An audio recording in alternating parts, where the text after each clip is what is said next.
सिद्धि की शादी के बाद वो ससुराल चली जाती है। पीछे रह जाती है भाभी रानी।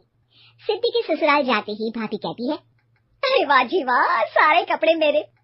हाय रे पैंट, अरे वाह वाह, मजा आ जाएगा। अरे ये सिद्धि की अलमारी के सामने खड़े होकर क्या बड़बड़ा रही है? जा जाकर देख मेहमानों को विदाई की मिठाई मिली कि नहीं। अब हाँ हाँ माँ जी, क्यों नहीं, लेकिन पहले कपड़े तो बदल लूं। अब रानी आ जाती है सिद्धि के उन कपड़ों में जो वो ससुराल जाने से पहले घर छोड़ जाती है। अरे रानी, कुछ दिन रुक जाती।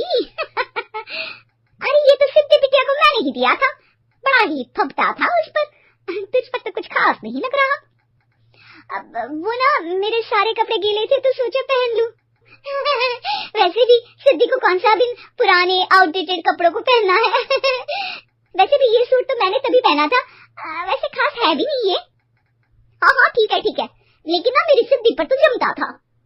सारे मेहमान चले जाते हैं और सिद्धि ससुराल से मायके पहली बार आती है। अपना घर, अपना कमरा, अपनी अलमारी। ये बोलकर जैसे ही सिद्धि अलमारी खोलती है तो सामने उसके कपड़ों की जगह कुछ और ही रखा होता है। माँ, ओ माँ, जरा कमरे में तो आना। सास और रानी वहाँ पहुँच जाते हैं। रानी ने पहनी होती है सिद्धि की जींस और टी शर्ट। अरे भाभी, ये क्या? ये तो मेरी बड़ी ही महंगी टी शर्ट है, इसे आपने घर में क्यों पहनी है?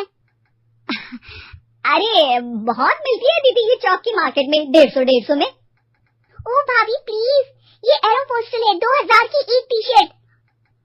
ओह 2000 में तो दीदी 4 साड़ी आ जाए। अब क्या बोलूं? भाभी, ये मेरी अलमारी में छोटू के कपड़े, तो मेरे कपड़े कहाँ हैं? मेरी अलमारी में? अब दीदी आपको कौन से पुराने कपड़े पहनने थे? माना भाभी, लेकिन मैं जब घर आती तो यही सब पहनती ना। अरे तुम तो बड़ी कंजूस हो दीदी। खैर वक्त आता है जब सिद्धि ससुराल के लिए रवाना हो रही होती है। अरे रानी, अंदर से सिद्धि का गिफ्ट ले आ, लड़की पहली बार ससुराल से मायके आई है। रानी अंदर जाती है और एक सिंपल सी साड़ी लेकर बाहर आ जाती है। ये लीजिए माँ जी। सास बेटी को गिफ्ट देकर ससुराल भेजती है। अगले दिन रानी एक सुंदर सी साड़ी पहनकर सामने आती है। अरे रानी, ये तो वो साड़ी है जो मैंने सिद्धि को देने के लिए दी थी जब वो ससुराल ले जाती, लेकिन ये तूने कैसे पहन ली? अरे माँ जी, ये साड़ी तो मुझे बहुत पहले से ही पसंद थी, लेकिन चिंता न करिए, मैंने सिद्धि के लिए भी अच्छी सी साड़ी दी है। हाँ। तभी सिद्धि का फोन आता है। क्या माँ, कुछ अच्छा तो दिया होता ससुराल ले जाने के लिए। अरे पहले दिखा दिया होता। ये चमकते हुए पैकेट में नौकरानी वाली साड़ी मत दिया करो माँ। अरे बेटे, वो तेरी भाभी ने ना गलती से उससे पैकेट बदल गया। हाँ, मैं कल ही तेरे भाई के हाथ से तेरा वाला पैकेट भेज दूंगी। अरे रहने दो माँ, आई एम श्योर भाभी ने अभी वही साड़ी पहनी होगी जो तुमने मेरे लिए रखी थी।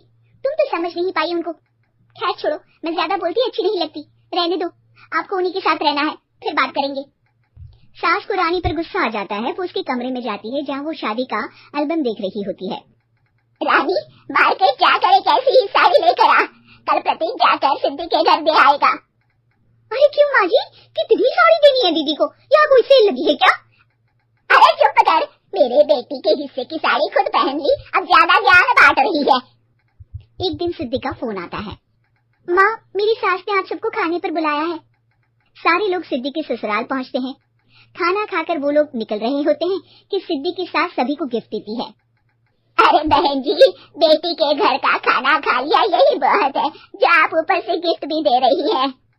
अरे बहन जी, आप भी कहाँ इन बातों पर विश्वास कर रही हैं। सास सभी को गिफ्ट देती है, लेकिन रानी को जो साड़ी देती है वो अजीब सी हरे रंग की, लाल रंग की बड़ी छाप वाली होती है। अरे छी, ये कौन पहनेगा? सासू माँ को तो जरी वाली इतनी सुंदर, और मेरे लिए ये नौकरानी वाली। अरे भाभी, दरअसल मैं जब भी घर आती थी आप वापसी में ऐसी ही साड़ी देती थी ना, तो माँ ने सोचा कि आपको आपकी पसंद की ही साड़ी क्यों ना दी जाए। बेचारी रानी, बोलती भी तो क्या। सिद्धि और सास रानी का चेहरा देखकर हंसने लगती है, तो रानी समझ जाती है कि अपने ही बिछाए जाल में वो फंस चुकी है।